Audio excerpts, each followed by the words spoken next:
here, right from Anna Nakuchi's been here right from the start with our commission. Henry Goldsmith, Jeff Frem, Lorraine Carosa that joined us well, about 6 months ago, maybe. And we've met before. Years ago, you were at the senior center, I believe. Yeah. Yes.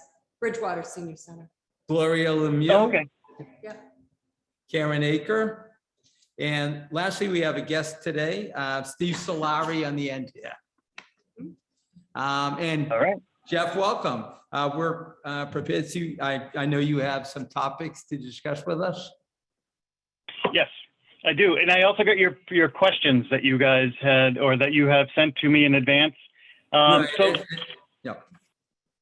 So let me ask you, and I'm trying to remember what we agreed upon when we originally set this up. How long, I mean, I'm not going to keep you guys for like 8 hours, but I'm just curious, how long would you like me to have to speak, to also allow time to go over the 6 questions that I have some resolve or answers back to? Well, I was thinking somewhere from 2 to 3 hours. Usually our meetings are 90 minutes or so. So if you have an hour of material, if that's good, or if you don't have that, we can certainly ask many questions also, whatever you feel comfortable with. Yeah, sure thing. Sure thing. So let me do this. Let me, if I'm able to, and let me see what happens when I share my screen. What I want to share with you is, just trying to see what would be the easiest one to share. Let's do this for a minute. So, and again, it's a Word document, but this is typically something that and I'm trying to make it larger so people can see it. This is something I will share with everybody here after the meeting, but we have a list of, and again, I will tailor it to make sure it's for Bridgewater, although it might be the same thing. Cord, I think, serves Bridgewater. I just have to double check which independent living center, but I sent this recently to Sandwich when I met with them. We have, about 20 documents here, or 20 items here that talk about, commissions and their roles and some useful resources. And the idea that I share this with commissions, and, I probably won't go through all of these items, but I want to talk about a few of them, it's a good orientation packet for membership. So if you have members that, new members that come on, or, sometimes commissions can go or have difficulty refocusing their efforts or focusing their efforts, or want to look at some of that. So I want to go through some of that today, but I also want to make sure we have plenty of time for questions and answer. And I'm going to go through just a few of the items that we have here. Again, I can always open up more items and talk about it. So let me talk about what I've considered as the important ones, at least to start off with, before we get into questions and answers. So let me just share my, wherever I put it, Chrome, I think. Okay, here goes. I think this is just, all right. So we've got, and I'm just trying to hide this, hide video panel. All right, so there's a couple of things I just want to start with. And again, please let me know if I'm going over stuff that you all know already. So the last thing I want to do is repeat stuff that you are already well aware of. And I'm pretty sure that these 2 items you're going to be pretty aware of. But I like to share with commissions the general laws that they potentially have adopted in their community. So for a formalized commission on disability, and I'm trying to remember if Bridgewater, I believe Bridgewater has done this, has adopted Chapter 40, Section 8J, which establishes a disability commission, sets out the powers and duties and the membership and terms. So I wanted to just put out there that this is the actual general law. It's good for people to know, especially if a commission has adopted this. Most have. I just can't remember if Bridgewater, and I'm sorry I didn't check this beforehand. Are you guys an official Chapter 40 8J commission, or? I believe that we are. Yeah, all right. And I think that's how it was adopted as well. I was just trying to remember. But basically, Section 8J, it spells out 6 different kind of activities that commissions typically do within their community. So we're going to build upon that in just a minute. But those 6 missions, which I've highlighted here, 6 objectives and goals for commissions, we're going to find when we actually look at our our actual overview document that we have that we're going to share with you. So, so first of all, Chapter 40, Section 8J has 6 missions. They also have a specific layout of how membership needs to be formed on the commission, and it's a pretty, while the law is rigid, we have some workarounds should membership issues or numbers be an issue, because technically the requirement is to have a majority of the membership being people with disabilities, as well as one can be a parent or a family, immediate family member, and one can be one is an appointed member from the city or town. Again, I don't really know if that's a question that you will have for me, but I wanted to share it with you because it does, you know, we're going to talk about it in a minute as well. The second thing I wanted to share with you, because Bridgewater has chosen to adopt Chapter 40, Section 8J, if that's, if I remember correctly, that being the truth, it also opens up another avenue. And again, this is purely on a decision from a commission's perspective. I guess here's my other question. Does Bridgewater collect the parking fines for people who have parked illegally in accessible parking spots? No. No. Okay. Again, because you're an HA, Section 22G becomes available to you as a commission, and I'm staring at my phone, so I'm sorry. Let me stare at the camera if you can see me. 22G just allows a town to adopt this particular section, which will allow some or all of the funds collected through the $100 to $300 fine for people parking illegally without a plate or placard or not exiting the vehicle where they're supposed to. Those fines can come back to the commission to be used to be given back to the municipality for projects and things that the commission deems worthy. The thought is that, you know, so where in the commission that I'm on in Situate, we've done a lot of work recently doing some assistive technology for the public library and adding to their library of things items. And one of the recent purchases we've done with the funds that we collect, we've purchased books related to disability, like children's books that have disability integration into it, along with not only the standard print, but the audio described or the audio version, as well as the large print version. So we, for like $500, I think we purchased about 10 or 15 different books, if not a few more, that bring, you know, disabilities into the realm of children's books. So it's a pretty cool and initiative idea. Again, up to the commission on what they would like to do if they would like to do this. If you are interested, the materials that that we will share with you tomorrow, we'll talk about how that works. If you want, I can go over that now if you'd like, or if this is not something that is of interest to you right now, we can always talk about it later. Can I just take a straw poll? Do you want me to go a little bit deeper into this, or do you want me to continue on with commission descriptions? Well, what does everyone think? I would say yes. How about it? I think we would like you to go on with that. Okay, yeah, so let me, I'm just moving to, I want to set up, just can't remember which guide. I think it's this one. Let me see what opens up. All right. Okay, perfect. So again, some of this is going to apply to you, some of this won't. So this is a guide that I will share with you tomorrow again, that step 1 is adopting Chapter 48J. This is what you've already done, so you don't need to necessarily mind yourself about this. But what you probably would want to do if you're looking at the Chapter 40, Section 22G, and again, I want to talk about how the fines come to you or how they would come to the commission. But pretty much this can be done at the regularly scheduled, if I remember correctly, Board of Selectmen for Bridgewater, right? Or Select Board for Bridgewater. It doesn't have to be adopted at town meeting, is what I'm really getting to. It can be adopted at a regularly scheduled Board of Selectmen's meeting, or you know, if you're city council, it's the same thing, but it has to go through city council. But Bridgewater, I believe, is town. I believe it's at the select board or Board of Selectmen. So basically, what happens? This is how it would set up. Expenditures would be used to benefit people with disabilities within the town. It has to be specific. There are specific projects it can be used for. It cannot be used to benefit a single individual.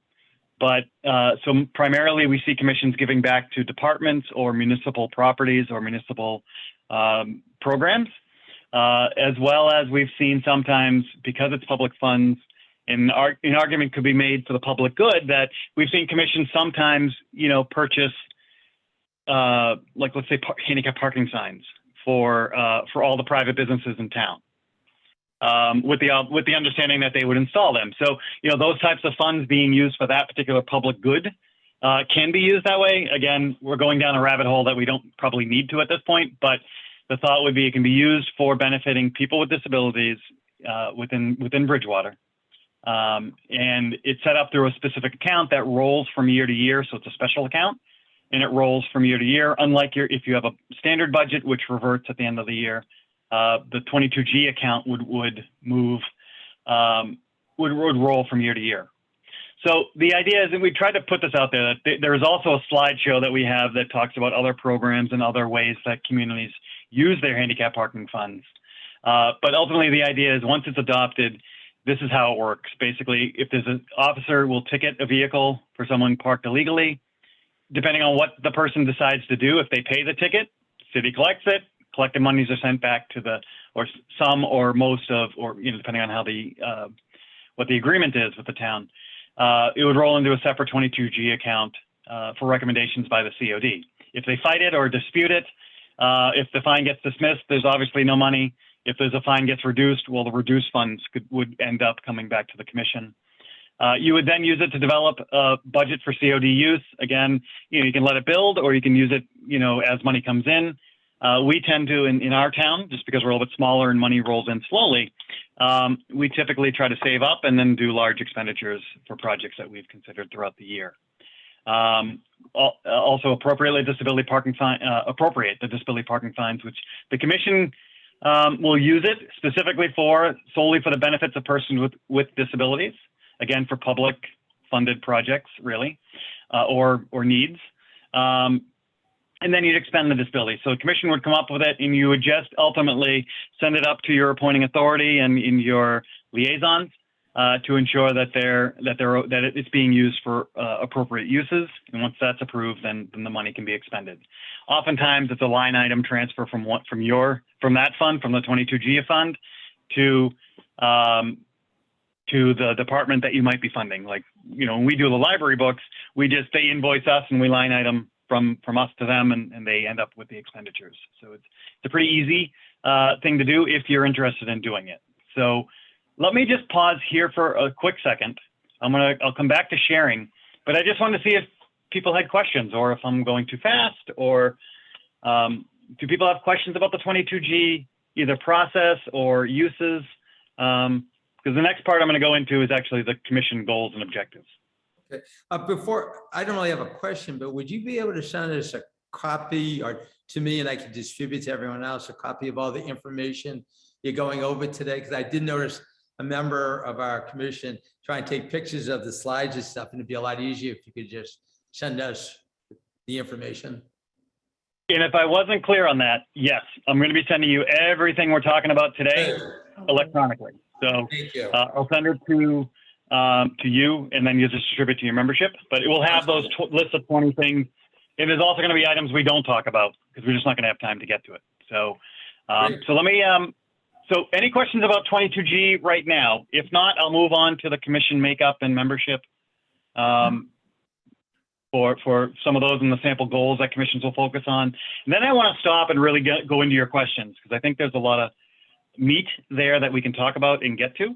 And then if we have extra time, we can go back to other topics or items we're sharing. So let me go back to sharing my screen for just a few moments. So what I do want to share with you, let me show you this first. The Word document, all of these items are going to be sent to you. This will be sent to you in an email. So there's a lot of stuff we talk about or typically can talk about with commissions. Why did I not? All right, did you see this when I was talking about it? So this document, I'm going to, can you see the Word document? I'm sorry. Yes. Yes. Yes. Okay, perfect. Okay, so if and that's what's actually being shared, right? Okay, so let me stop share and come back into doing the other stuff. So all of that stuff's going to be sent to you tomorrow. Let me come back to my Google Chrome share, and let me talk about this particular document. That again, I'm going to scroll out just a little bit, get it to around here. Is this something that's viewable by everyone? Yes. As in, can people see it, or do I need to? Yeah, Is that better? Better. Okay. So commissions on disability. So this is our general description of commissions, the goals and sample bylaws that we offer up. Now, again, this is just to have in your as a orientation guide. It also helps people understand the role of the commissions, that they're, these are technically the goals right from the right from the general law. This pretty much talks about the membership. You can have up to 13 members. While I don't recommend that for smaller communities, for the cities or where you have an influx of volunteers looking to serve, then you may look to increase the numbers, but basically numbers of 5 to 13. Where it used to be 5 to 9 members, but now they allow up to 13. In like city of Boston, Worcester, and in larger cities like Pittsfield have more membership because they are able to do that. And it's appointed by the selectman or town manager or the mayor or city manager, depending on how it happens. The majority must be people with disabilities. One may be a member of an immediate family member, and one must be an elected or appointed municipal official. So that's the hard line makeup from the general law. If you find you have difficulties with that, we have some other items which we will share with you tomorrow that talks about, and I'll show that maybe as we get through, once I finish up with this, I'll show membership. When membership becomes an issue or a concern for towns, where they don't have enough people applying, we have some helpful guidance that can be used. So I just want to also share that there's general laws that apply to or cover or things that commissions will focus on. For example, the AAB, the Architectural Access Board, commissions are linked directly to them. If a community or if an entity goes for a variance or a complaint is filed against something in Bridgewater, that will also pass through the commission's desk. So for review or discussion. The idea is the Architectural Access Board does look for feedback, and if I could recommend that if the commission feels strongly about something, that they let the Architectural Access Board know. The membership of the board that they meet every other week, the membership looks to seeing if there's feedback from independent living centers as well as disability commissions. And if there's feedback, they take that into their decision-making process. So I just want to stress that if you don't feel like you've been getting anything, although I don't know if, there have been many variances or complaints, not against the town per se, but against any building in the Commonwealth or in Bridgewater that may have been renovated or had issues with the compliance with the Architectural Access Board regulations. There are some applicable laws that apply to you. Again, you probably already have sample bylaws that you've written up or bylaws you've written already. I am just going to quickly go over this, that purely I want you to remember that these are sample because there's going to be potentially, there might even be conflicting stuff. Like we say at one time, like a commission will meet 10 times a year. And then we'll see another section which talks about only meeting 6 times a year. And that's a problem, but it's basically, these are meant to fit and you to pull from and fill in your own pertinent information for Bridgewater and how you as a commission want to function. So there's purpose, powers and duties of the commission. Again, it talks about, and we build on this in the goals section. So the has sample duties that are here. Membership makeups. Again, this will fit, depending on what your commission membership is. So if you have 7 members, you could follow this. If you had 5 members, you'd probably set it up a little bit differently, but there's terms that flow appropriately, either 1, 2, or 3 year, or could just be 1 or 2 year, depending on what you would like as a commission. Again, this isn't necessarily set up, and I want to pop back to 8J for just a minute. Yeah, okay. So, sorry, I need to clarify one thing. The actual general law does set up this language, so I'm just putting it out there for you. That this would how it would be set up, and then after that a term, then it's 3-year terms serving after. And you guys have been around for a bunch of years now, so you're probably in everyone gets reappointed in 3 years, right? I think, if I remember correctly. So then, and there's also ways, we try to put in there, although we don't like to see membership removed, but if people are absent or are absent for non-good cause, I guess, there is a way to remove somebody if needed. and basically any vacancies can be filled. So there's, basically the steps that walk through some of this, the officers and what the officers will typically do.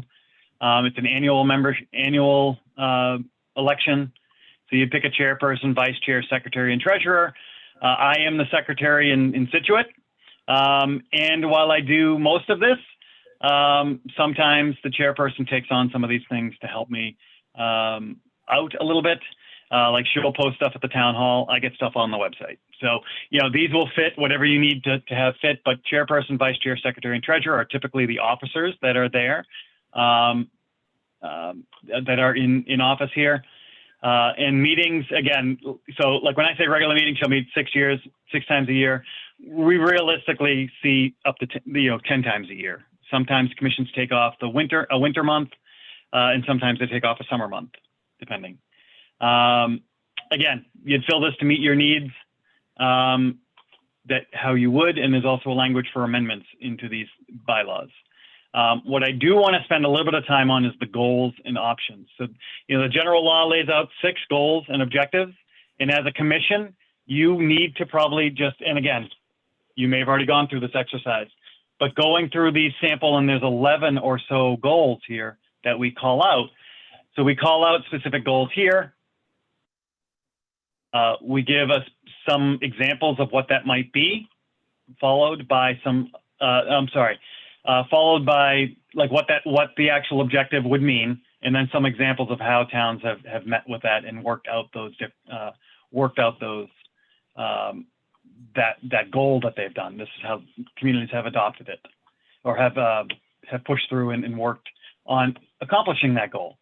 Now, if there is a goal here that you don't feel super comfortable about, as in maybe you don't have the expertise at the table, maybe, and again, I'm only picking on housing. This could be something you could still work with, but working towards increasing accessible, affordable housing.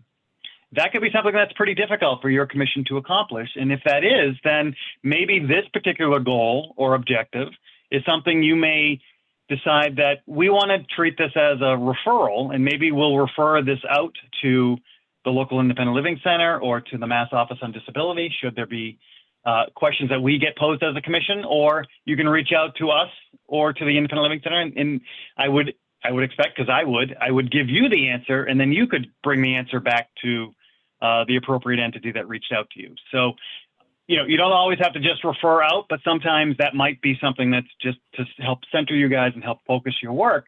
You may feel that, we just don't have this level of expertise for housing.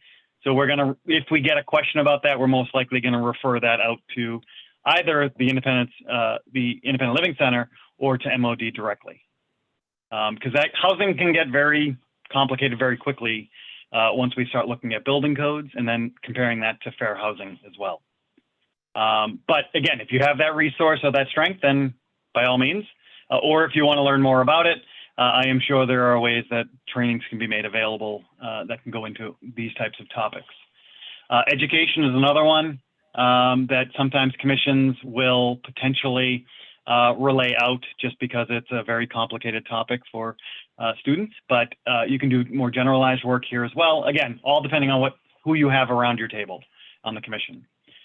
So there's, again, 7, 8, 9, 10. 10 is kind of the loophole, or not loophole, but the one that everything else falls into. You might do a need survey to get, or hold a public hearing to get feedback from the community.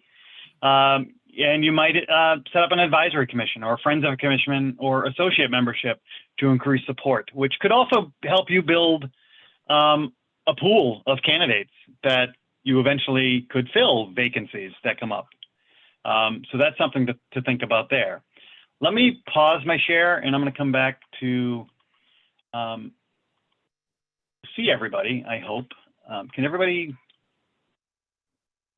All right, I may have to go back to sharing my Chrome.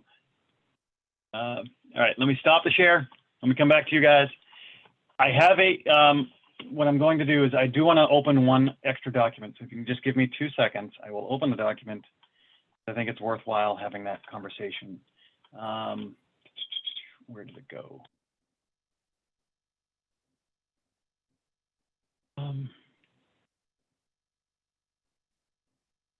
I'm trying to see here.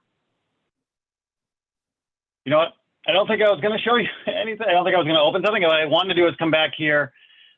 Membership questions that there might have. Do you guys find it, do you find if you're having difficulty trying to find membership, or the membership filling, like the fills for the seats, like the membership Jeff, seat things? we've had problems in the past, but we're designated for 5 members, which we have currently, and we have not had an issue recently. Okay, perfect. Again, I don't want to go into things if they're working fine. I just want to let you know there is a process, or if you do run into trouble finding, people with disabilities to serve on seats and things like that, just let me know. And we have specific ways that you can help work it and work the membership to make sure that you're meeting some of those things described in Chapter 48J. So, but again, if you don't have that, that's perfectly fine. So moving on from that, let me go back to quickly sharing my screen again, and I will promise you I will stop for questions in just a minute. We're probably going to, based on some of the questions I've heard about the grievance process, I do like to share with people the Title II Action Guide, which talks about the ADA administrative obligations for a city or town.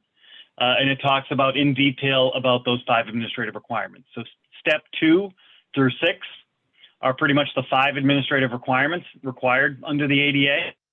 And the 1 and 7 will help you start the process. And step 7 really takes your transition plan and creates an action plan so you can actively move on creating remedies. But we'll go into these as we talk through the questions that I received in advance. I'll talk about some sample grievance procedures.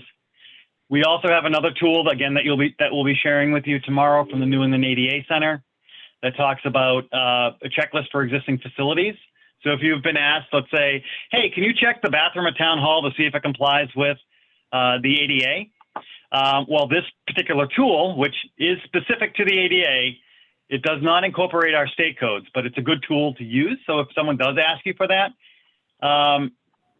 let's look at toilet rooms, because I'll pull up the PDF one, but again, it literally asks yes or no questions. And as you go through it, everybody can answer these. Are the signs, and let me just pick one that's usually, rather than just signage, because signage has a lot. So, and you can actually go through it with the signage for the restroom. But let's go with the door. Is the door opening width at least 32 inches clear between the face of the door and the stop when the door is open to 90 degrees? So they give you a graphic to show you. And what is that measurement? And does it meet it? Yes or no? What is the measurement? You can take a photo if you need to. And they try to offer up some, basic remedies to fix it, which basically, could just say replace the doorway. Well, you knew that probably. But you could also try, if you're off by like an inch or so, you might do an offset hinge, or you may need to make modifications to the door if you don't have it. But it's as simple as you can follow, any of these questions, and there's 22 pages that deal with bathrooms. So there's 22 pages of yes or no questions, but you can see that, it's really easy to answer questions. So I just like to share that with people so you can see it and have that. So let me do this. Let me stop sharing. Let me come back to the group. Let me see if there are any questions just briefly about what we've talked about already. And if not, I want to move into some of the advanced questions, and then we can come back to the materials to see if there's something specific you'd like me to pull up or open up that we can review all together. So with that said, are there any questions right now? Yes. I have a question, Jeff. Sure. If we haven't developed the bylaws yet, would you feel that would be pretty important to get those going? The bylaws? I think we've done. I mean, Yeah. Years ago, we had them actually, a long time ago. Yeah. And probably updating them would make sense, especially as you're, I think, you got, how long is, the commission's been active for a little while now, right? Because I think I was there when you guys originally started. I would say about 6 years. Right, and we had a 6 years ago. commission years ago, I don't know, way back when, that I was on, but then it kind of went by the wayside. So maybe that's when the bylaws were developed. I don't really recall developing bylaws myself. No, we So, did it at the beginning of. Oh, you did? our success. Okay. Yeah, Yeah, but it's been a long time now. though. right. So maybe it's something to think about. So what I would strongly recommend, just because, you know, it's been 6 years that you've been up and running now, though, but it may be good to relook at the goals as well, and then see how those might update your bylaws. So I think looking at the goals, figuring out which ones of those 11 you want to tackle would be one of the first steps. Second step would be then to make sure, you know, in kind of maybe even starting with bylaws first. I thought the bylaws also brought in some of the goals and objectives, but I think if you do the bylaws, look over the goals and objectives and figure out how you would handle them. Would they be handled internally with you?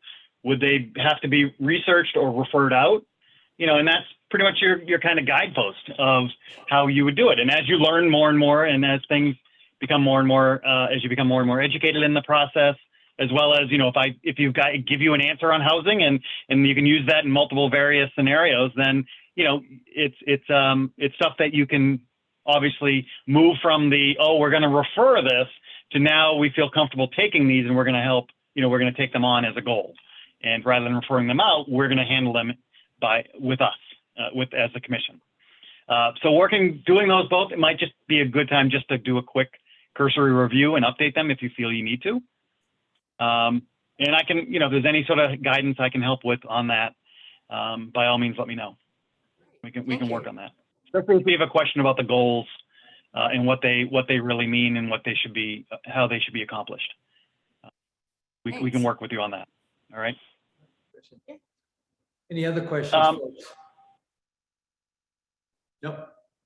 And if not, let me dive right into some of the advanced questions that I had, which thank you, and hopefully I had some time to review them and go through some of the answers that I would like to get to. So the question I have about, or not question I have, but the role of the Architectural Access Board as it relates to municipal spaces, both indoors and outdoors and sidewalks.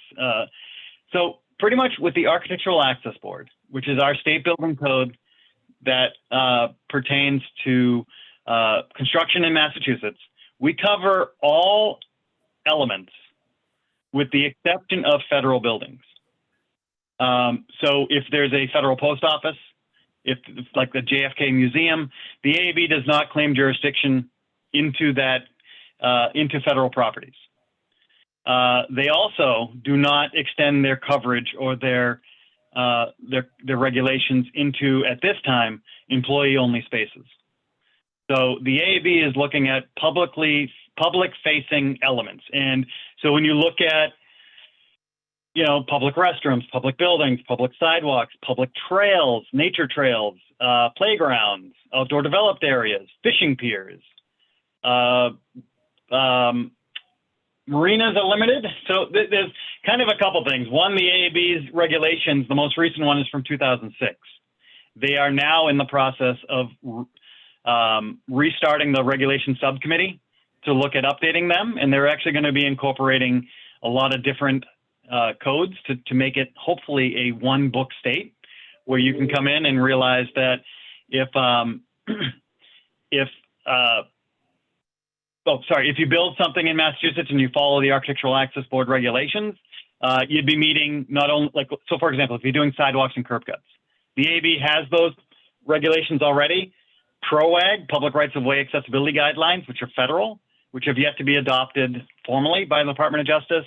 They are actually more comprehensive right now because they cover accessible pedestrian signals, they cover crosswalks, they cover crossing points, a little bit more detailed than what our state codes currently do.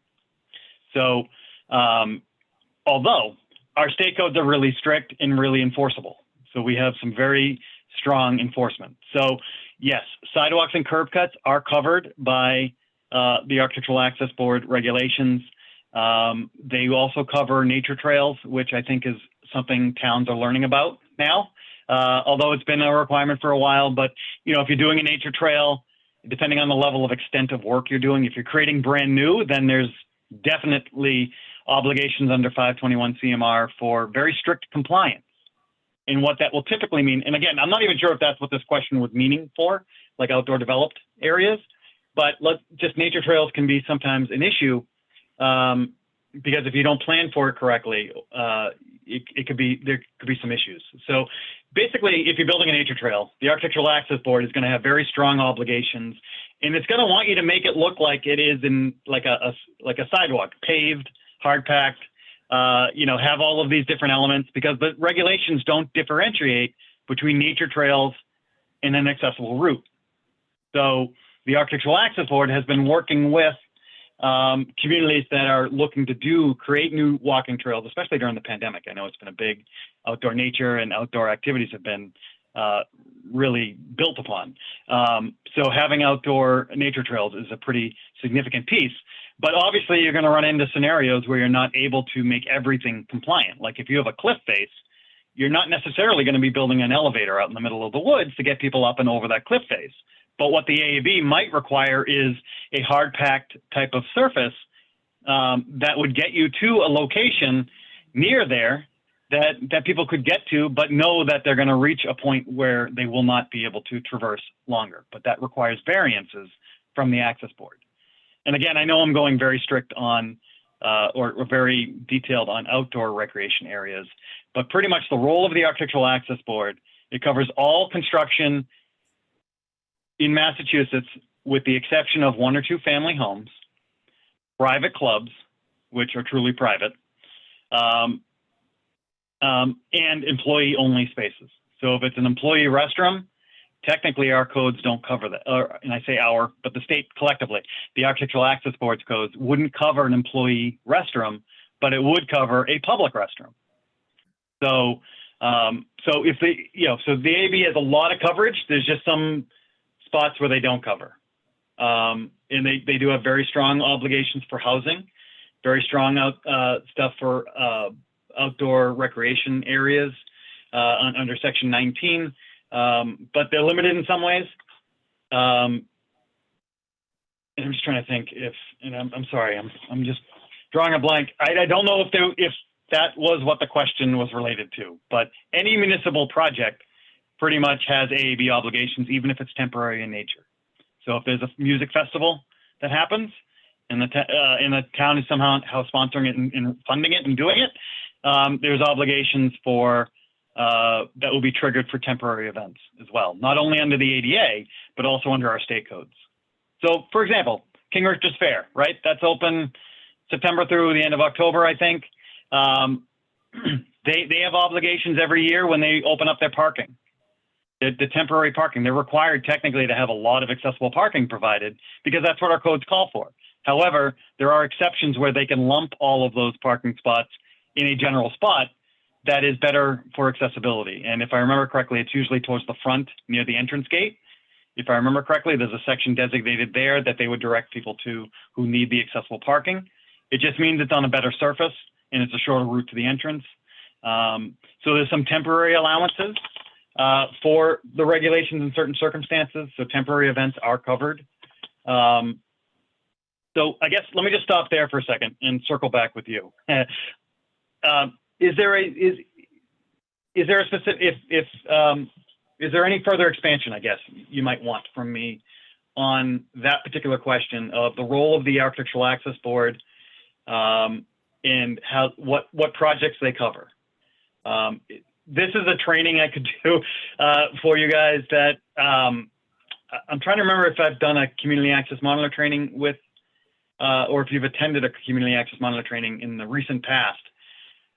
Because we also have an advanced CAM training that we're rolling out that talks about how the scoping mechanisms under the Architectural Access Board and the ADA design standards and how that plays out. So, depending on how much money was spent, depending on the assessed value, and depending on the tenancy, like is this a tenant in a building or is it a standalone building?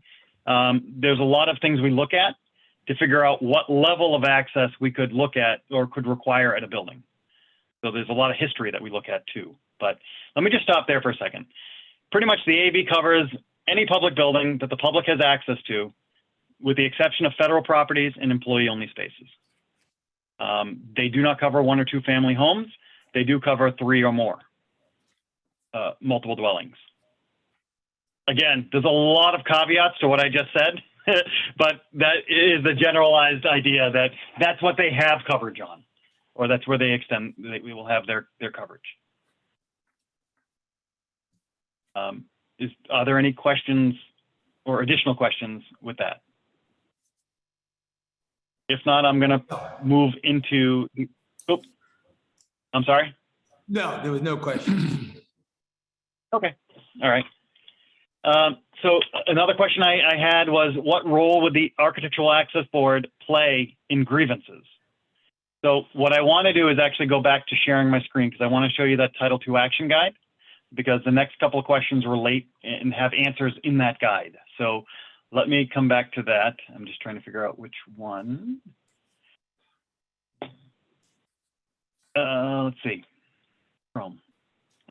I don't know what this, oh, that's the checklist. I'm sorry. I was working on invoices before, so I thought this was an invoice, but it's not. It's a checklist, but that goes to show how. Okay, so let's talk about grievance process, all right? First of all, under the Title II action guide, which you're going to be getting tomorrow, or when I send this out, which will be tomorrow, there's multiple ways we can look at this. This is number 4, which is the adoption of a grievance procedure. So this grievance procedure basically allows people to try to resolve a concern on the local level, rather than having to go to the state level or to a federal complaint or a private lawsuit. It doesn't mean that people can't go that route, but the grievance procedure is usually supposed to be an internal mechanism to help resolve those problems where people feel that they may not have received the Title II, they may not have received access, or I'm sorry, they may not have been able to attend a meeting, access a building, or review something that may be posted on their website or things like that, there's an internal mechanism to try to resolve that. If they feel that people feel that they've been discriminated against because of their disabilities, or other people maybe have faced it based on their association to people with disabilities, there is a grievance procedure. And again, there's even some samples here, and I thought I actually pulled up the long version as well as the short version. I always try to push for the long version. The short version just is too short, I think. Nothing's preventing it, but I try to recommend that, and again, they have a cut and paste, kind of a template here, that could be used. And it basically lays out the process. This process, though, is purely for the ADA. This process does not involve the Massachusetts Architectural Access Board. If someone is so again, I'm not sure of where this question may have come to, but the Architectural Access Board is strictly building code and should be separate from a Title II grievance under the ADA. So while changes made might also link to the Architectural Access Board, the Title II grievance should be confidential and an internal remedy to a specific individual's needs. So, for example, if someone is claiming that they can't access a program at the, and I'm just saying this, I'm not calling it out specific, but let's say someone couldn't access a program on the second level of the senior center because there was no elevator in the senior center. And the program wasn't relocated based on their request, they would and could file a grievance saying that they needed that meeting relocated and how will it be resolved. This starts the dialogue. This starts the open dialogue. And then it sets things in motion. Within 15 days, there needs to be some sort of response or meet with the complainant to talk about possible resolutions. They would then work through additional 15 days to come up with a appropriate response. If for some reason the person is appealing that response, what's that process? Or if they feel it doesn't satisfactorily resolve the issue, what's the appeal process? And typically that goes up the chain to an appropriate party. So it starts with the ADA coordinator, and if the ADA coordinators or if there's just disagreements, then that gets up to an appeal, and it has to be someone or there has to be linked in the grievance process. And then from 15 days of the appeal, then they meet with the complainant again, and then 15 days from that, a response will be made and final resolution made. And again, so it's very separate from our state building code. This is because it's dealing with people's individualized needs and what their needs might be. So let me just come back to the Title II Action Guide for a second. I'll get back to the main home screen. But you can see the grievance procedure is one of the 5 administrative requirements under the ADA. And if you're curious about what administrative requirements are, they even have a nice little talk about it. All right. So I can't stress this guidebook, the ADA Title II Action Guide. Again, you'll be given this when I link to it, because it not only goes into, hey, here's the administrative requirements, and then here's what's required for everybody, and then here's what's required when you have 50 or more employees. So there's different ways of reading the material. And again, I'm going to come right back to this because it talks about the ADA coordinator role. But the grievance procedure, again, this is stuff we've talked about. And if you wanted more information on it, they actually provide a link here to the actual Title II regulations. So the ADA Act itself, this is the link to it. So you can see what it actually says and how it's worded in the Act itself. All right, so let me see here.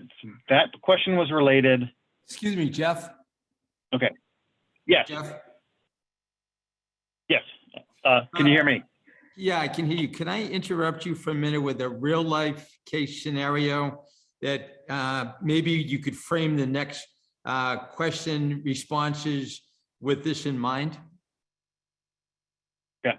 Okay. So the situation we faced with the Disability Commission, we had a case of a woman that lives in a apartment complex in Bridgewater. She's a senior citizen. She walks with a walker, and she enjoys walking around the town of Bridgewater on her way to the grocery store or just walking in general. And she has suffered many falls walking on the sidewalk because the sidewalks are bumpy, they have imperfections, they're not maintained properly, and so forth. She was brought to the attention of the Disability Commission, and we went with her on a Zoom call for a town council meeting several months ago, where she introduced herself. She talked about the situation. She mentioned the many incidents she had falling on the sidewalks, walking through the town of Bridgewater. These sidewalks I mentioned are also located in close proximity to the Bridgewater State University. So they're very well utilized sidewalks. She was introduced in the meeting to the town council. They expressed their concerns. They listened to her. And since then, as far as we can see, not a lot has happened. So that is kind of the framework. Would you anyone like to add to it? That we're looking at some of these questions coming up. Okay, so there's a few different avenues here. One, that public meeting where she raised these concerns, that's a grievance. I mean, that's a grievance that person has laid out there. So the town needs to consider a look at potentially how they might remedy the concerns that she may have. For example, if this person needed audible pedestrian signals, then that may be something that could be accommodated as through an accommodation request of the city or town, or through a grievance if they're raising that they don't feel safe crossing, a particular street because of the lack of the accessible pedestrian signals. There's an argument there that could be made. So since that's been raised, there's a couple of avenues here. One, the grievance procedure should be looked at, and she needs to be continuously updated on what the status of her concerns are, what the remedies might be, and what the timeframes might be as well. That's something that they need to work together on coming up with a solution through the grievance process. Now, there's also other avenues. The grievance is just one small avenue. Technically, there are building code issues here. The sidewalks being in disrepair there's an obligation under both state and federal codes for something called maintenance of accessible features. So as the sidewalks age and as curb cuts age and as elements, regardless of what, let's just look here in this particular building, as the doorway into the council chambers ages, the door weight might get heavier, something might break on it, or it might just become harder to use and fall out of compliance with the Architectural Access Board regulations and or the ADA design standards. If that's the case, that's where both of these things or both of these codes have obligations for maintaining that. So if a door, let's say a grab bar falls off in a bathroom, there's an obligation to maintain that, which means in a reasonable period of time that would be remedied and fixed and brought back into compliance. So when we look at sidewalks and curb cuts, as things age potentially out of compliance, it's what happens over the course of years, cracks and sometimes trees grow into them, and sometimes just wear and tear wears them down and creates these issues or concerns. Those two also on sidewalks and curb cuts would fall into the maintenance of accessible features. So there's a building code obligation here under 521 CMR, which is the Architectural Access Board regulations. So that could be ultimately, and I'm not saying that's where it's going to go, but it could result in a building code complaint with the Architectural Access Board. It could also end up with the Department of Justice in a Title II complaint, because if they are not maintaining and there hasn't been a solution, this could go through the ADA complaint process, which, today they've made it a lot easier. It's an online portal that you can submit your stuff online now. And the DOJ is actually doing better management of case management. It may take them still some time, but there's, again, there's that avenue. There's potentially, and I don't see it too often for this, potentially as a civil rights thing, it could be a private lawsuit as well. So, when these types of topics and comments come in, as a commission, you're not the enforcement body, so you are just and I don't mean this in a bad way. You're an advisory body. You're an advisory board to your appointing authority. So if that kind of concern came directly to you, raising that up to your appointing authority and getting that to the appropriate departments is critical and is crucial. And you did that, right? You ultimately went to a Town council meeting. Town council meeting, sorry, and had that discussion, raising that up to them. It's a matter now of if the town has not acted on that, or town has not remedied or come to an agreement with the individual who's raised that, that individual has other avenues to go. So it's just the commission relaying the urgency of a appropriate response by the town. That's really the role of the commission there. And that can be where, we have conversations about it. You and MOD have a conversation about it to talk about, hey, there's these building code obligations, there's a grievance option, and there's a DOJ option where, then you could then turn back to your appointing authority and say, if this is not resolved satisfactorily, this person has other avenues to go. So, to try to handling it internally. Let me ask you this, Jeff. We reached out to, members of the commission reached out to this particular resident in July and several recently. Who from the town should be reaching out to this town resident that we would follow up with? What department should be following up with her at this point? At this point, I would really be following up with the ADA coordinator to start that role, to start that discussion. And again, it may fall back to like Department of Public Works that may have done some of the work, or it might have been, if it's a state highway, again, I'm not sure if that sidewalk is a state, if it's related to this, like a state project, then Mass DOT may be on the hook, not Bridgewater. So, there are different avenues for who's actually done the work there. But yeah, from the commission, basically, you should not be the resolver of a grievance.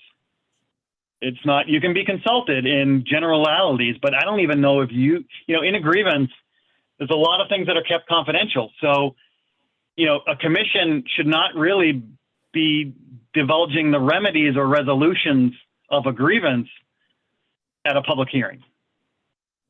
This should really be a dialogue between the ADA coordinator and that individual, and potentially a representative from DPW or who may have done the work in the past or would be responsible for the work, as well as most likely a representative from the Commission on Disabilities. It wouldn't be the entire commission, and it wouldn't be a public meeting.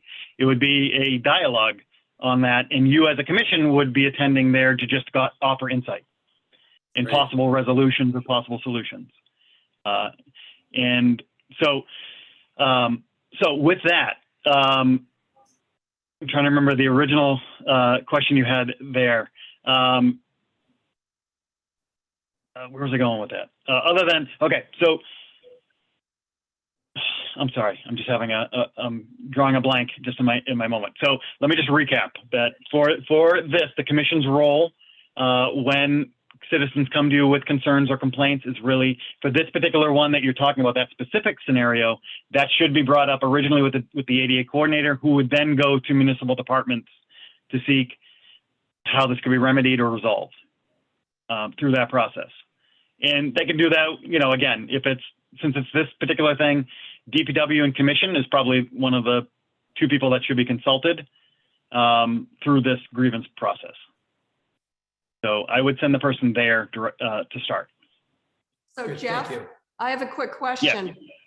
So what you're saying is that particular incident where we did go to the town council meeting, it shouldn't be continuously bounced back and forth to us, back and forth.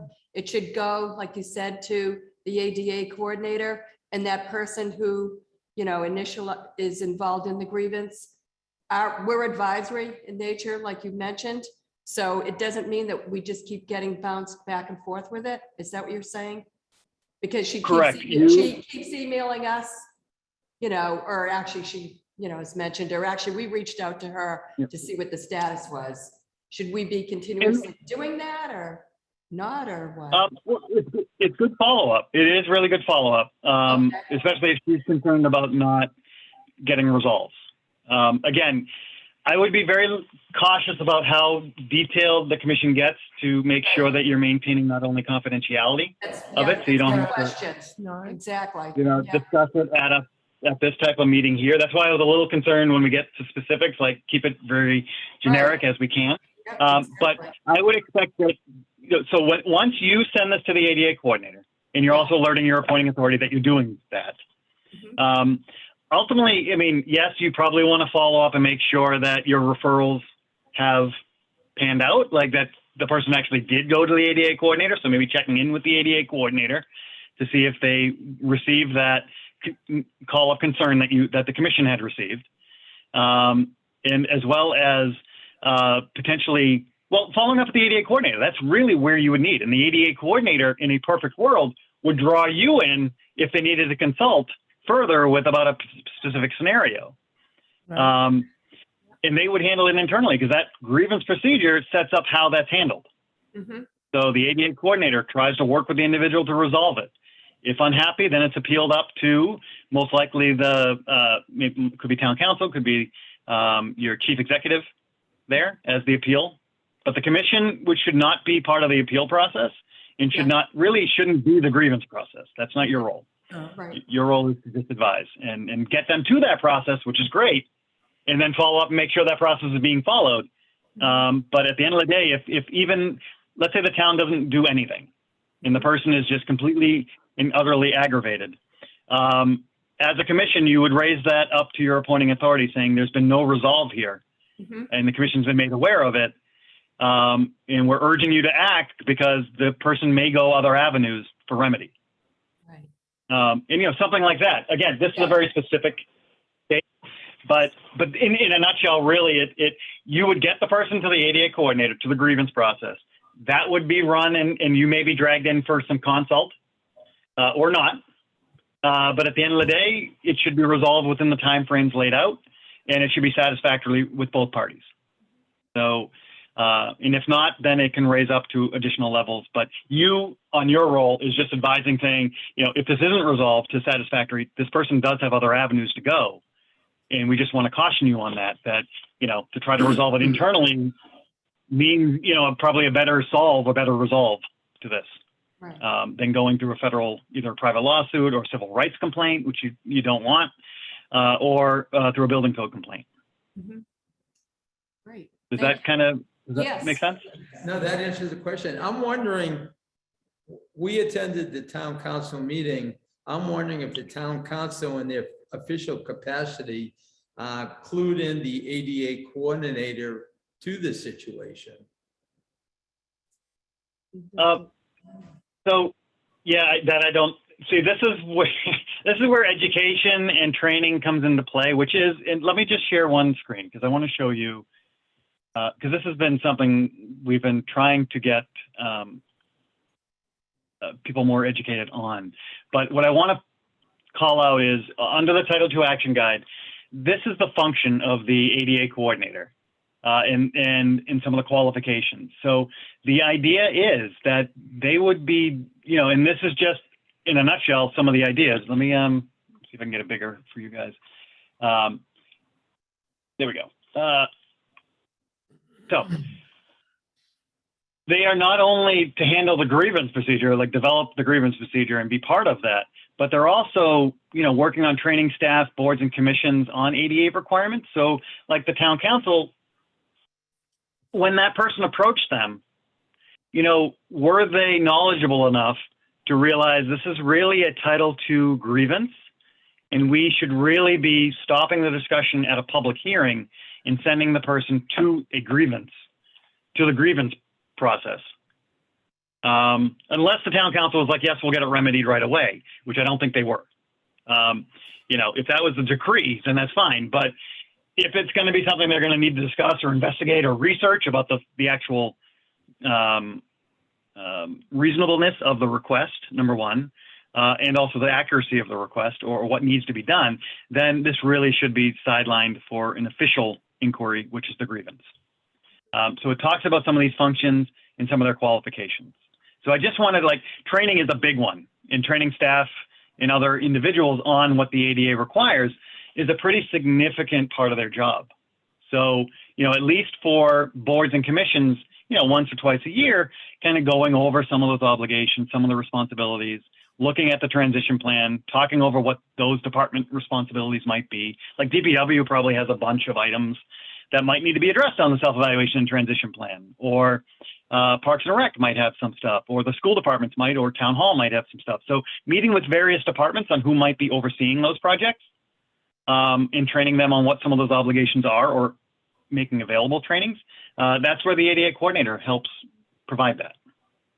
So with the question of when this person went to the town council, they may not have cared. The individual may not have really cared about privacy or confidentiality, but we want to make sure that they're aware of that from the start. That's why the grievance being somewhere prominent on a website or available at town hall or somewhere that someone, if they did any ounce of research and searched the town website, they could find something there that would lead them to, okay, this is how I'm going to start. Or they may come to you and then you would say, hey, you probably want to start with filing a grievance. And here's where you'd find it on the website, or here's a copy we can give to you. And then, then that's where that process stops and you would take a step back until you reached out to resolve, if you need to be any sort of help to resolve that as part of the remedy. Does that kind of help a little bit? Yes, it does. Okay. All right. I just want to make sure I'm hitting the points that I really need to hit for the questions you've had. You really have some great questions. And these questions about the grievance and how that specific one with the sidewalk. So who owns that sidewalk, I guess, would be my first question would be who owns it? Is it Bridgewater State or is it the town? It's a town. Yeah. Okay. It's not state highway, it's not on a route, something or other. You have responsibility for it. And I say you, but Bridgewater has the responsibility. Yep. It's a town road. Okay. Yeah, then that falls right into this. That there is a building issue here. So, this person who's aggrieved has multiple avenues to go. But I think it's she could just bypass the grievance procedure altogether and go to a building code complaint. Because this will be resolved in 6 months with the Architectural Access Board. So it's, it's a matter of how does the town want to address this? And that person has multiple avenues. And maybe as a commission, you could provide that route for all avenues with maybe a recommendation of, maybe start first with the grievance to start that up. Because if you decide to go through a private lawsuit or through a DOJ civil rights complaint, the first question most likely will be, did you go through the grievance procedure? And if the town doesn't have one, then that just strengthens the person's case. Or if the town didn't handle it appropriately through the grievance, that would strengthen the case. Because again, the ADA is looking at it through the lens of civil rights. It is a civil rights thing. It may look like building code. It may have a lot of things that tell you how to build something, but it's at the end of the day, it's telling you how not to violate someone's civil rights when you build something. They could also potentially even consecutively file an AAB complaint, which would go to the Architectural Access Board as a building code complaint, not civil rights, but building code complaint. And based on the maintenance of accessible features. They would not reference the grievance procedure. They would not reference any Title II stuff. It would be purely, hey, this sidewalk was built this is now how it looks. These are some of the barriers I am presented with because of the maintenance of the lack of maintenance of accessible features. So there's a building code avenue there as well. So I think from a commission's perspective and making sure that whatever routes so if you were telling this person through, let's say, an email correspondence saying, you want to raise this, here's the avenues for remedy, grievance, AAB complaint, DOJ complaint, private lawsuit. You would also be referencing that to your appointing authority as well, to letting them know where, what you're sent, so they know that you're having this dialogue and that they're raised up to it as well, which at that point should spur them to reach out potentially to the ADA coordinator to say, hey, if you receive this, we need to work on remedying this or, put this through the grievance process, if that's the case. Jeff, just to be All right. clear, when she fills out a grievance report, an official one, the town has 15 days. So even though she presented this in town council in August 3rd, and then 15 days from that has long since gone, in terms of crossing T's and dotting I's, it would be okay to start the grievance procedure, expect a response from the town in the 15 days, even though they are clearly already 2 months overdue. Yeah, I would, if the person has not officially started the grievance process, I also don't want to confuse employment with Title II public activities. So, in employment, if it's an obvious disability, you may have to accommodate even regardless of a request for help or for an accommodation. You may have to do stuff automatically because it's obvious. I'm not saying it's obvious with this individual or even if that allows for it, but if she hasn't gone through the grievance process, I would start it as soon as possible to get those timelines invoked or those timeframes invoked. And again, you're not going to have fixes within 15 days.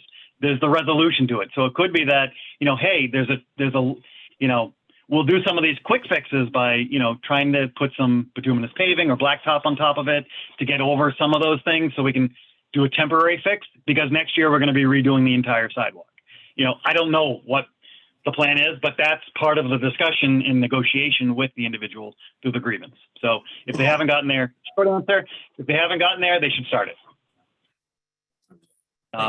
In the future, maybe that's where the commission might guide if it ever happened again where you would go to the town council meeting like this, and you may not have to do it again, but if you ever did, it may be that that's where you might start referencing, hey, they should probably start the grievance, or this is a grievance. They really should be reaching out to the ADA coordinator and starting that process. Yes. Yeah. Thank you. Thank you.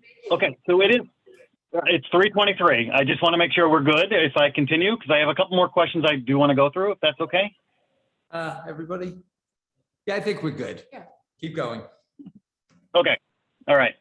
Okay. So I have a question with I'm sorry. Does the public presentation of a situation start? Oh, I think we already kind of were I answering think we that, answered right? it. Yeah. And then I'm going to skip over question 5 that deals with the pandemic. I'll come back to that.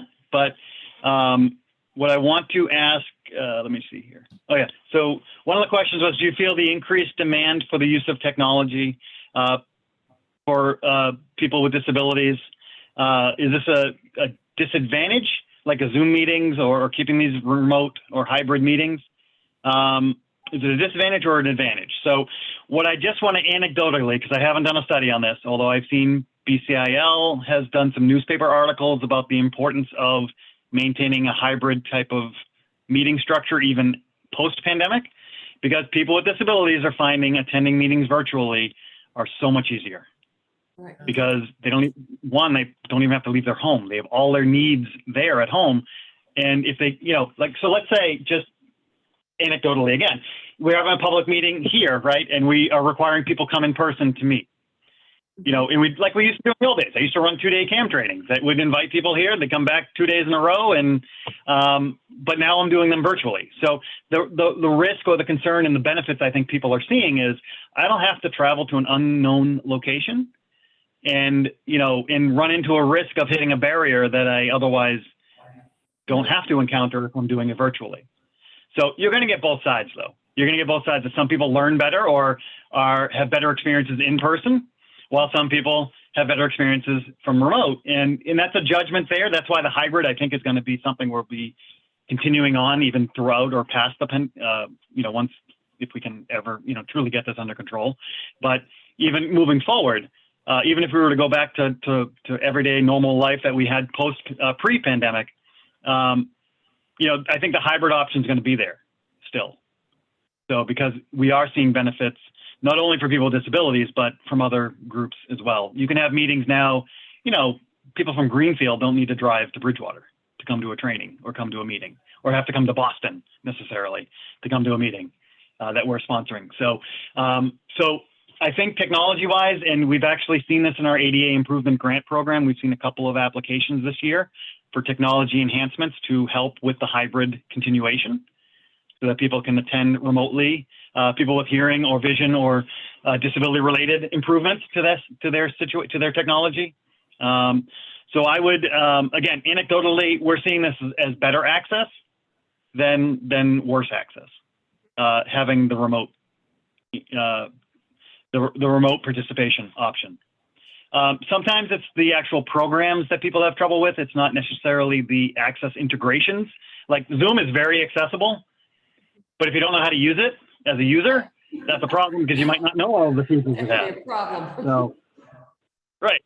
So, but that's where the guides, that's where Zoom has done so much videos and learning modules that get updated as soon as they update their program. There are things that gets updated, and people can use that as a guide to help them understand and learn the accessibility features. Because everything has a shortcut button, everything has a shortcut keystroke. But even my boss, who's been using it for a long time now, still needs to still forgets some of the keyboard, like how to mute or unmute, or how to turn on video, turn off video. So those types of things, Zoom or in other platforms, do provide that feedback back to people. So we're finding it as an advantage, at least anecdotally. And that's from BCIL, who's done a lot of these types of outreach to get the feeling for that, because in Boston Center for Independent Living is really pushing for continuing the remote aspect of programming, because their consumers are taking advantage of it and using it. So to link back to the previous question, which was, how has the pandemic affected the level of services that are required to meet the needs of our elder and disability members of the community? There are so many things that are just troublesome for everybody. So, COVID has really, in the COVID restrictions that have been placed, in the release of those restrictions, and the allowances for businesses to sometimes take on their own COVID perspectives, we've seen, at least from my perspective, because this is pretty much the world that I'm in a lot, is the built environment. So I was seeing a lot of where they were limiting entrances and having separate exits, so people didn't have to pass each other on the doorways. Well, the good news is you could probably get in through that entrance if it's the accessible entrance, but the exit may not be accessible. So they might be sending you to an inaccessible and failing to, because especially at the beginning of the pandemic where everyone was very, very nervous about it, and still nervous about it. But back then they were, they were fearful you could just catch it by passing somebody, very quickly. Right. So that may have changed how they deal with entrances and exits now. So I'm not seeing it so much, but we saw one in our own hometown where a liquor store, they made the entrance, the inaccessible part. So you had 2 steps to climb up to get in, Yeah. but their exit was accessible, but the door was locked. So you could park in an accessible spot, Yeah. could go to the accessible entry, face the locked door, now have to go around front, realize there's 2 steps to get in, can't get in, now what do you do? So there's all of the programming and processes that need to ensure that they're looking at all aspects to make sure they're not causing some sort of discriminatory effect. Like the outdoor dining, I know there's a lot that goes on with that. It's an awesome program, and I really hope they do continue it, beyond the pandemic restrictions or pandemic levels that they're doing. I think it's a nice atmosphere to have. But there's access considerations, which, again, you'll have a fact sheet from us tomorrow that goes over some of the outdoor dining considerations. If there's like a step down to the actual dining location outdoors, that's a problem. Not everybody can climb those stairs. So is there a portable ramp? Is there some sort of curb cut close by that somebody could use? Or is it a different way of providing outdoor dining? If you have a strip of restaurants on a main street, maybe you shut down the street and you open it up to all dining, making sure, closing down the street for certain hours or things like that. But there's so much more than the built environment. There's this housing stuff that was impacted, that affected people with disabilities. There was medical appointments that has negatively impacted people with disabilities and continues to negatively impact people with disabilities. So because of all of the COVID concerns and we haven't reached at least nationwide that level that we need to get to for herd immunity. And that has to deal with vaccines and safety measures. So, until we're there where they can start releasing and reducing some of these more strict, especially for healthcare, access to healthcare, that I think has been the biggest trouble because, during the COVID surges, they were dealing with that. I don't think we're as hard hit as other parts of the country right now with the ICUs and things like that, but we are seeing more cases going up with children who do end up in ICU. So I guess I have a long answer, but to try to reel it back in, I've seen some with accommodations on how they're adapting their businesses or programs in the built world to meet the COVID restrictions of limited access or things like that and having a negative impact, along with definitely access to some of the healthcare stuff, as well as visitations to people in long-term care facilities. This was big at the beginning. I think they've worked out most of it now, but I keep my fingers crossed. You just never know. We might be one call away from hearing something big, but we haven't received some of those calls as of late. But it doesn't mean DPH isn't getting those calls, who's managing this, or other state agencies might be getting calls as well. So I hope that helped with that particular question. Yes. Yes, definitely. Yep. Okay. So those were the pre-questions I had received, and through a little bit of research and working on it, those were the answers I was able to come up with. Do you have any additional questions about this, or are you doing all right? I'm all set. What about you folks? All set. I think we're good. I know. Okay. All right.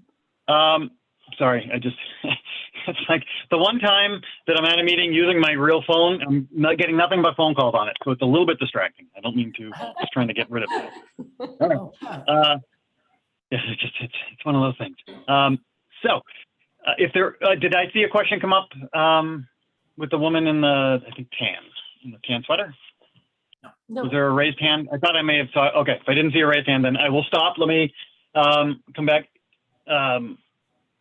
to you guys with, first of all, thank you for having me out. I appreciate that. I think you actually modified your time, right, to meet as well? Did you modify your time, or is this your? All right. Well, No, You we're can always good. invite me back We're then. good. This is interesting. during normal business hours, so that's good. But yeah, no, I look forward to working with you in the future. I look forward to helping you out with any of the materials that I send you. If you've got questions about it, by all means, this isn't, like I said before, right? It's not intended to be a one-time event here. We're here to help you. I will say it's a very busy time for us because we've got grant cycles closing, and we have prior grant cycles that have closed that we need to start that closeout while dealing with new applications. So we're moving along with that process, but it's just become a very time sink to do that stuff. And we lost our grant compliance coordinator. So he moved on to, well, he actually was continuing his education. So, you know, we didn't want to hold him back on that. And he felt he needed to focus on his education. So we're currently out of that position. So that means it's falling back to me and one of my other staff, which limit some of our other activities, but we'll hopefully we'll get through that soon and we can continue that. But if you want me to come out, back out to another meeting, if you want to talk about potentially hosting trainings in the next year, in fact, I might think about you guys maybe hosting virtually or hybrid version of a regional commission on disabilities meeting in your area to pull together other commissions. And you as a host might. Yes. That sounds good. Yeah, with the safe and all that stuff. So if you've got, I mean, this room looks pretty big enough. Like we'd have 30 to probably 35 when we used to do them. I'll put it this way: 30 to 35 in-person people from commissions that would come when we do these types of meetings. I would expect 20 to 30 with some hybrid, you know, people meeting. But we haven't quite gotten to that point yet because the restrictions really haven't been loosened that much for us or Right. in the population we serve. So we want to be careful as well. So I may be asking you guys for training opportunities or even either virtually or hybrid, but that won't be till next year. All right. obviously. So, Okay. So Jeff, you've been in the field for a while because like I said, I recall way back when you visited the Bridgewater Senior Center and you did a presentation also, which was fantastic. So you've been in the field for a while and continue to do some great work. Thank you.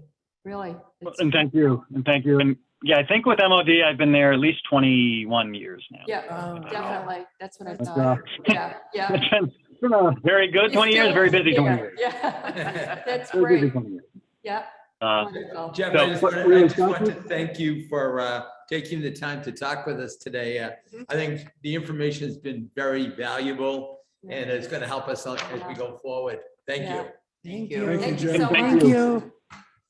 Thank you. Is it all right if I like leave the meeting? Is that okay? Sure. I don't know if you've got Yes. other business you want to do. Hey. Thank you. you. Thank you. Take care. Thank you. Thank you. I really appreciate it. Yeah. Thanks. Bye. Bye. Bye. He's so nice. Oh, he is super nice. Yeah.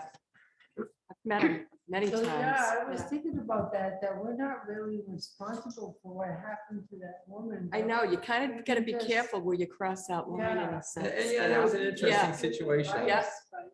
And listen, but not really. Well, this was a very educational meeting for us.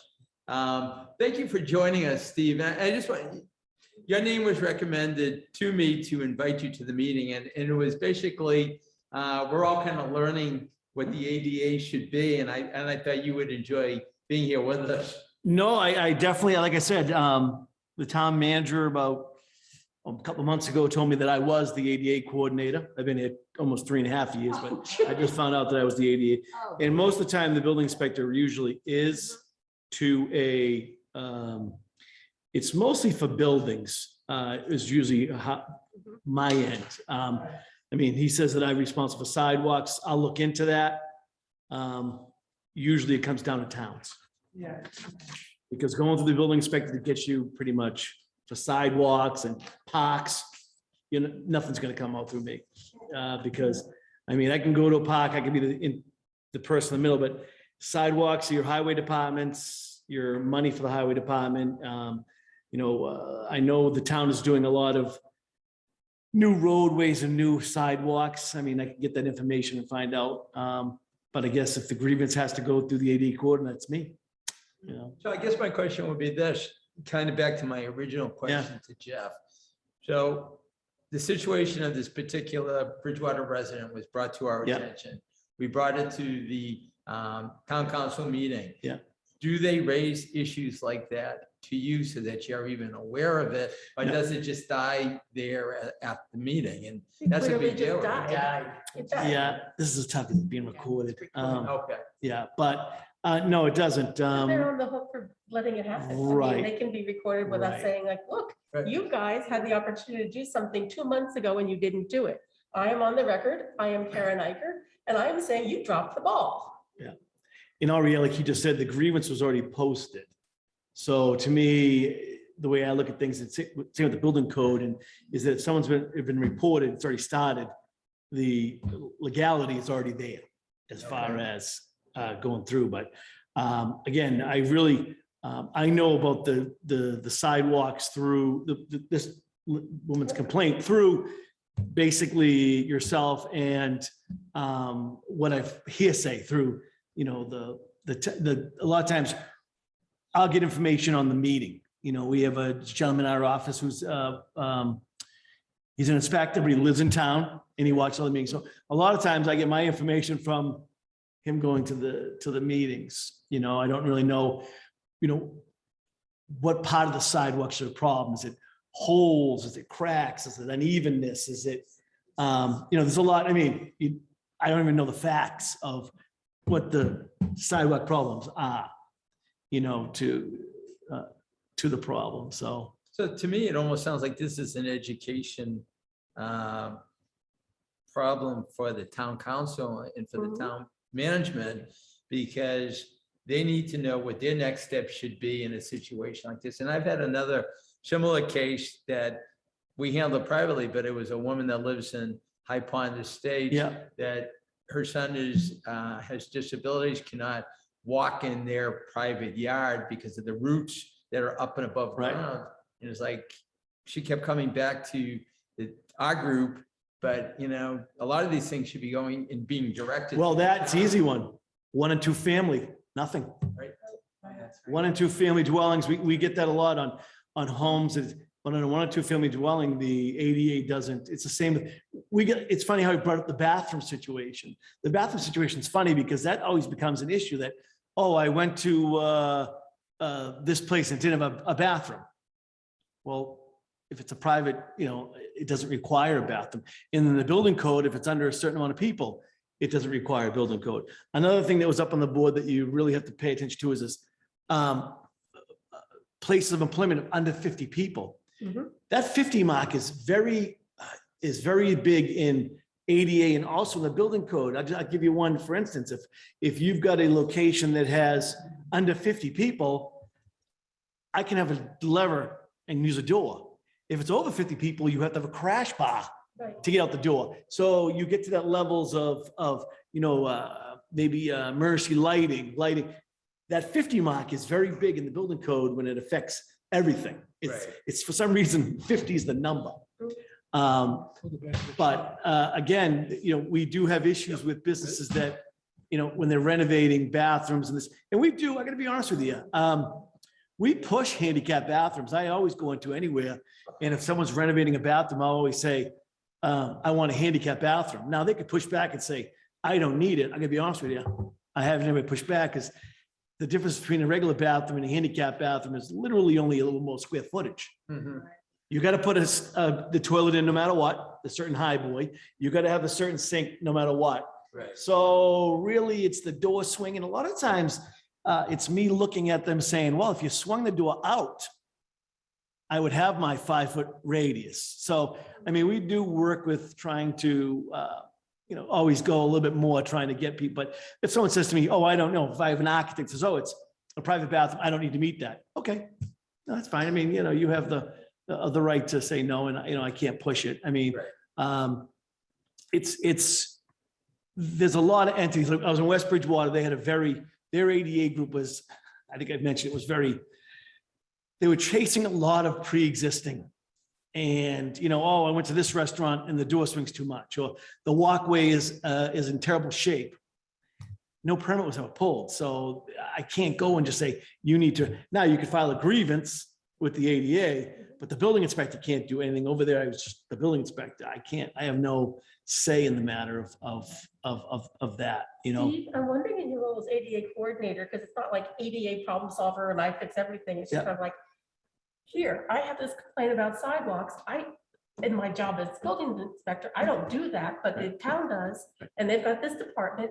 And I want you to know this is an official grievance. And if the town doesn't respond by whatever department's responsible, then they are legally on the hook. Yeah. And so I think it's just a matter of a communications. I think the process, like Jeff said, would be that I would have to go out, the grievance would be filed through the ADA coordinator, which is me. Yeah.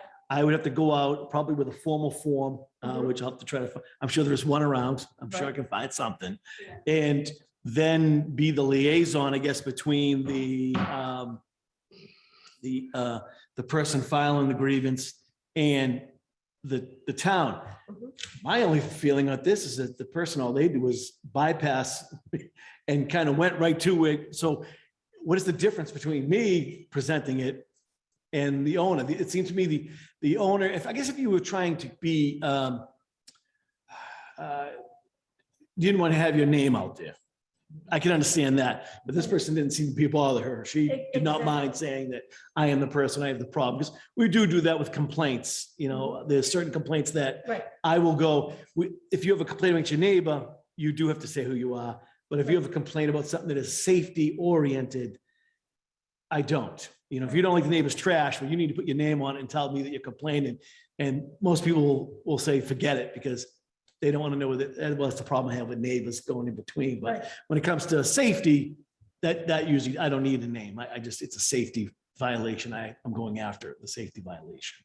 But with the ADA, I will do some follow-up on this, because I need to find out exactly. It's easy for a town to say, you're the ADA coordinator, here you go. But So Yeah, you just got stuck with There you it. go. It's like, okay. yeah, okay, great. Thank you very much. I appreciate it, you know. But I mean, I think what towns do that is because we're in charge of AAB.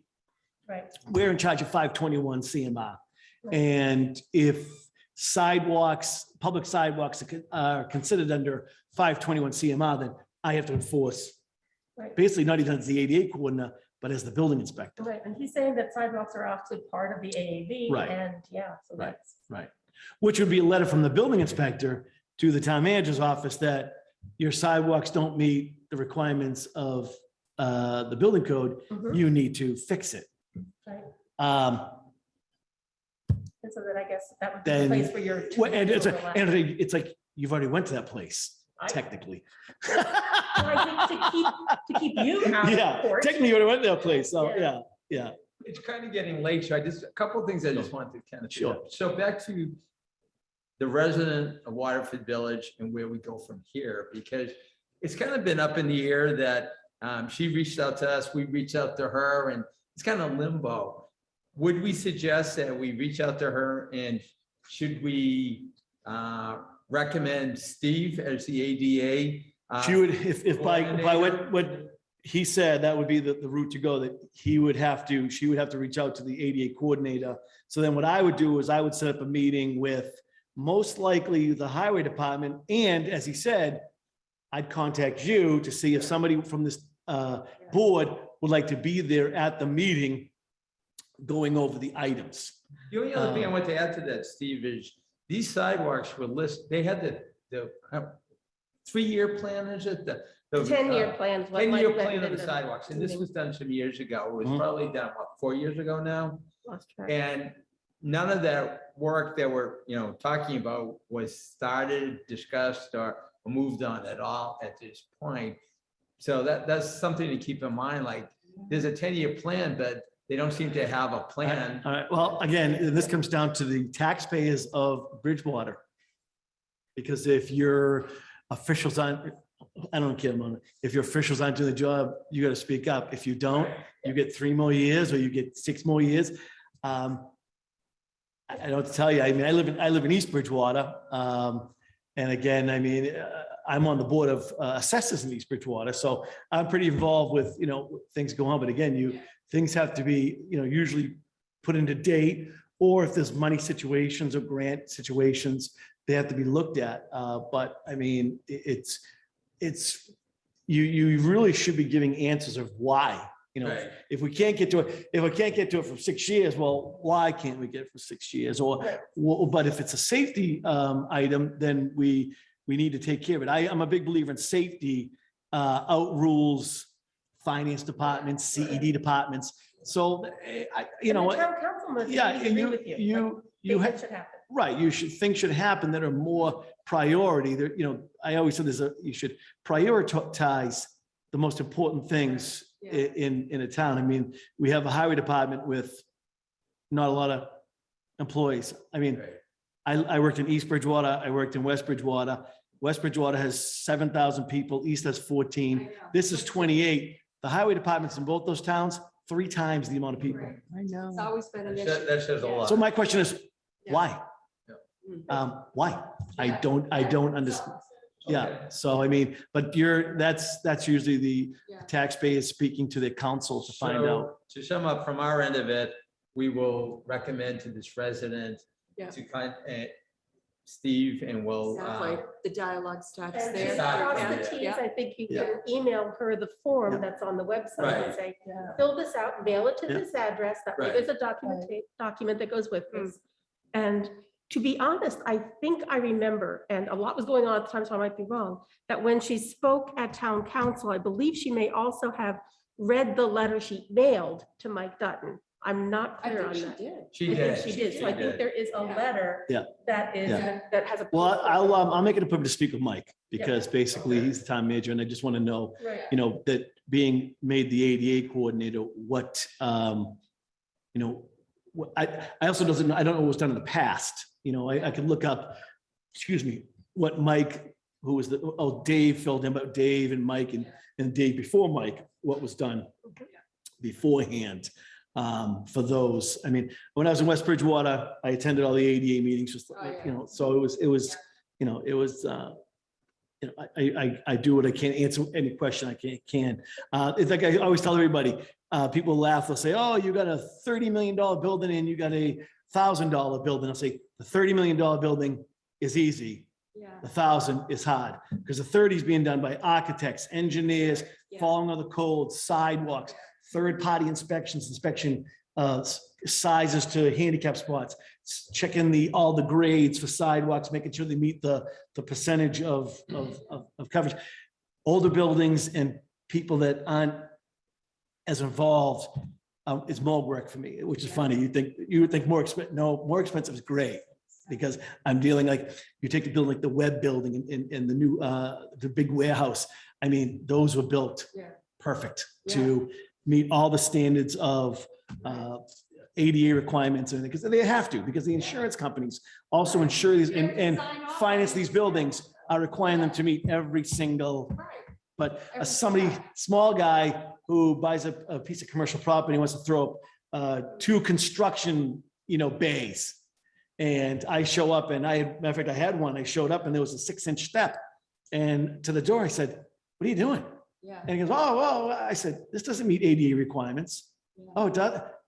Okay, well, you know, even though I'm dealing with a lot of licensed contract, they're more worried about getting it done than what the requirements are. Where's your handicap spot? You know, they'll say, oh, we're gonna put, you know, like, a question I had when I first came to town is, Prisco's ice cream stand. Mhm. How does it have all gravel? You're supposed to have pavement on a retail where it doesn't, the whole, but the spots where the handicap Yeah. are supposed to be paved and signage, you know. And other people don't realize that in Massachusetts, you don't need to have that emblem on the street. That is not required in AAB. The emblem that shows the handicapped Yeah. has to be a sign.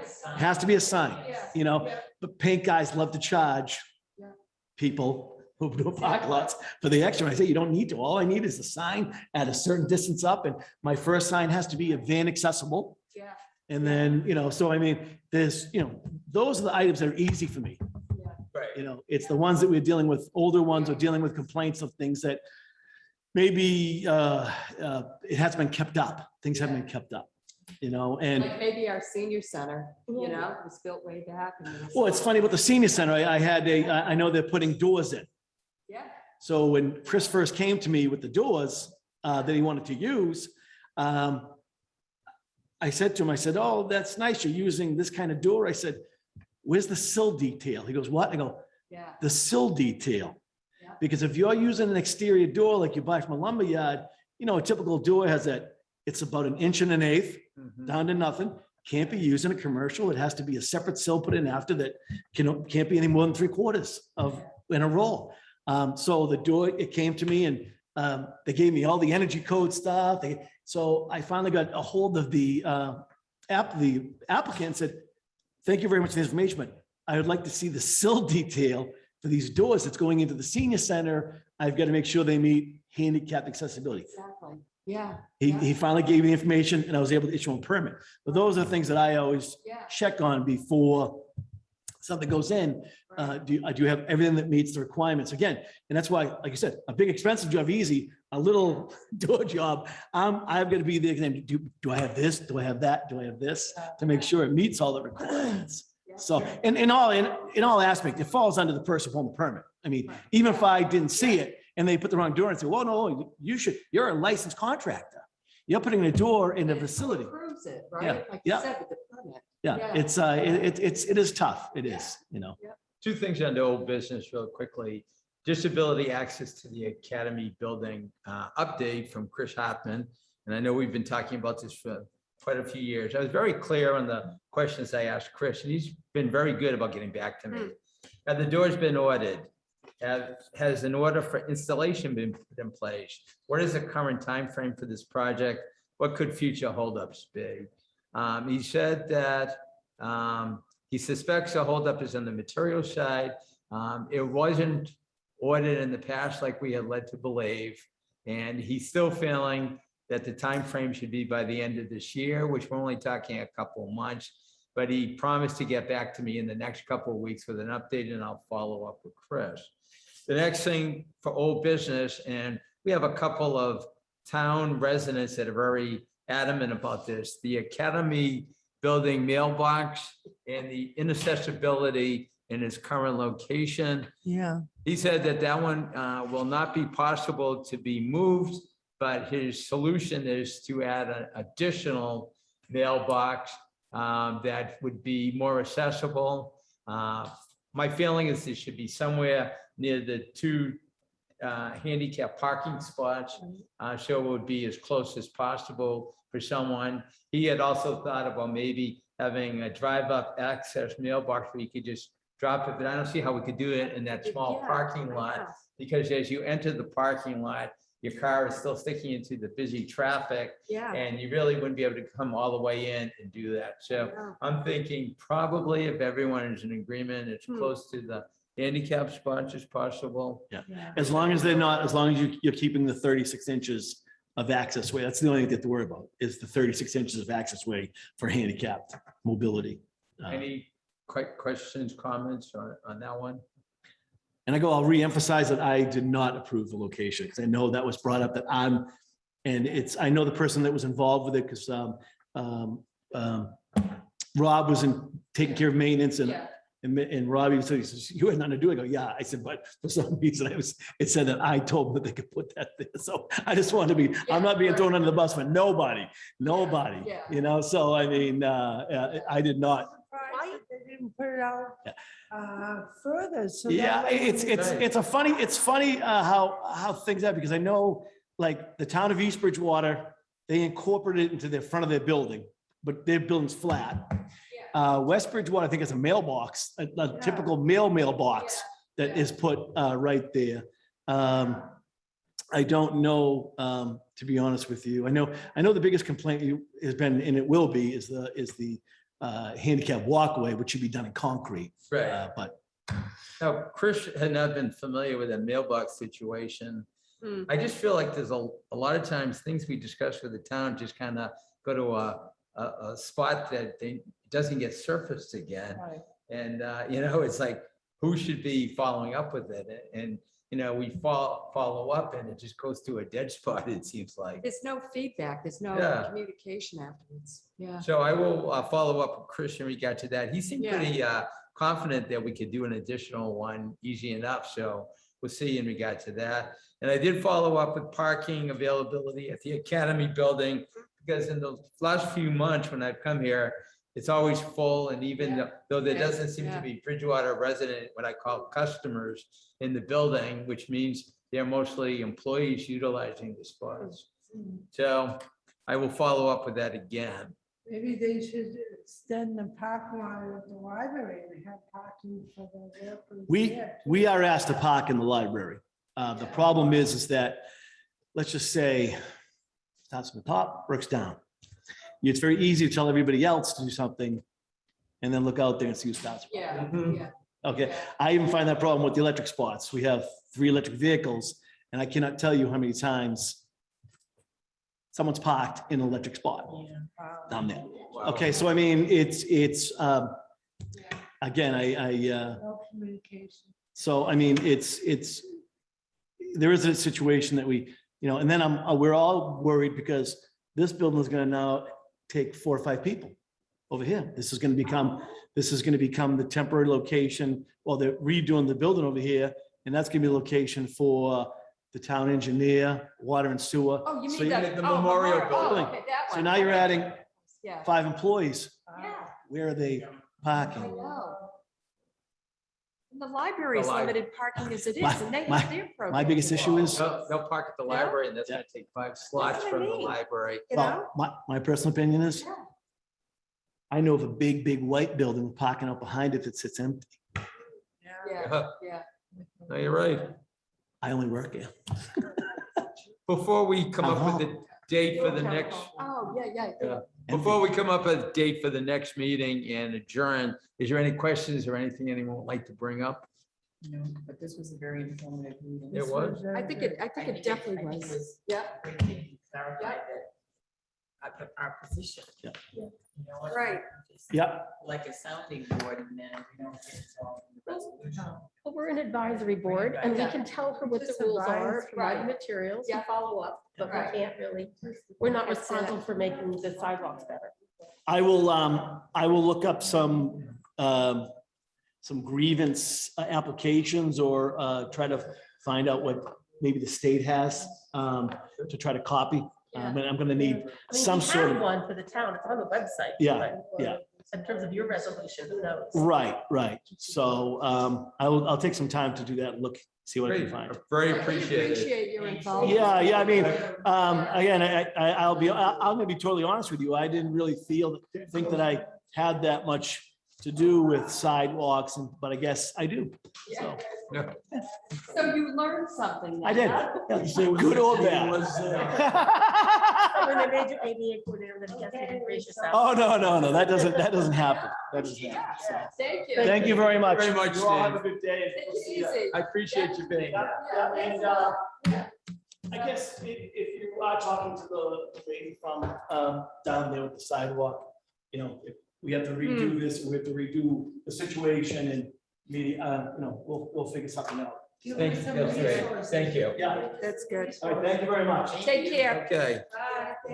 So 2 last things, 1 more minute. I just want to take a moment to thank everyone for all your time today. This was a very long meeting, a very informational meeting. Yes. But I don't know that we've had a 2-hour meeting before. So No. I appreciate the time, and I know there's a big storm coming and a lot of people are nervous. It's And here. so, yeah, it's getting windy. So thank you very much for your time and effort. And by the way, you guys have had some really good questions too, to ask Jeff. And I'm glad I sent it to him in advance. I had mixed feelings about that, but then I said, give him time to prepare, and he Yeah, did, and that was yeah. good. He's wonderful. He really is. He really is. Yeah, yeah. Joe, the last thing, when do we want to have the next meeting? Keep in mind, over the next couple of months, it's I Thanksgiving know. and Christmas. I So know. how is this all gonna work? January? Yeah. Are we able, I'm thinking, are we able to do like some follow-up things through email? I mean, can we just do that too? Is that? I don't know. I mean, I know he said we have to meet 10 times a year. Right. And so I'm worried that if we don't meet in November and December, then we wait until Yeah. January because we already took a month off during the summer. I'm just concerned. Maybe- I think that would be too long, because I think we're starting to pick up steam. I think we're getting some momentum going here and follow up, and I don't want to just take 2 steps back and Yeah. and go to jam. But we also I'm have the wondering- reality of the holidays. But David, could we maybe meet instead of like with Thanksgiving and all that, maybe like the beginning of November and then kind of call that? No, not November, because. I mean, that's next week. December. Yeah. I mean, I have you on my calendar for the 30th, but I don't know whether of November, because we November? talked about that previously. Well, yeah, But I don't know that, whether how that would that be works. for, and that's what we're asking. Yeah. How would that be for you guys? I will be, that's when they're gonna do the triad signing again, so I'll On the do what I 30th? can on the 30th, yeah. I'll do what I can on that, if not, I'll just, whatever. How about, I didn't bring my calendar, so I don't. okay, Yeah. I mean, the other option would be maybe December 7th, but I know they have town council that night. right. Well, you know what, how about, do we tentatively schedule it for the 30th, November 30th? And then Where would it be? Here at the So senior the center? meeting's we down can there. actually go back to the senior center again. The only reason I didn't go this time is because I wanted to make sure we had good service for Zoom, Zoom yeah. for Jeff. And we had a little bit of a struggle at the last meeting we had with echoing and stuff over there. So we can go back to their building, the senior center. That might make it easier for Parking me, is certainly- yeah, for when, if I go from And parking is Kingston much easier. to get to the senior center might be a Yeah, little bit better than trying to. 2 o'clock. It would be 2 o'clock on the Yeah. 30th. So check your schedules, Okay. your calendars. I'll make every effort to attend. And then, Second day of Hanukkah, though. Yeah. what's that? It's the second day of Hanukkah. Is it really? Yeah. Happy Hanukkah. Oh, really? Senior center. Senior center. Okay. I'll bring you, what's the That holiday makes treat it for easy. Hanukkah? Gals. Gals. Gals. I'll bring you the gold money. Yeah. Yeah. Motion to adjourn. this. I make, please, who seconds you? I second him. Okay. All in Everybody favor? seconds Aye. it. Thanks, everyone. It was Thank you. good- Very good excellent meeting. Thank you. Yeah, yep. Can you hold the back of my Jeff chair is for a second? wonderful, isn't He he? is. You know, it's funny though. I have met him twice before. I wouldn't even have recognized him. Oh, Yeah. really? Yeah. Yeah. Thank you.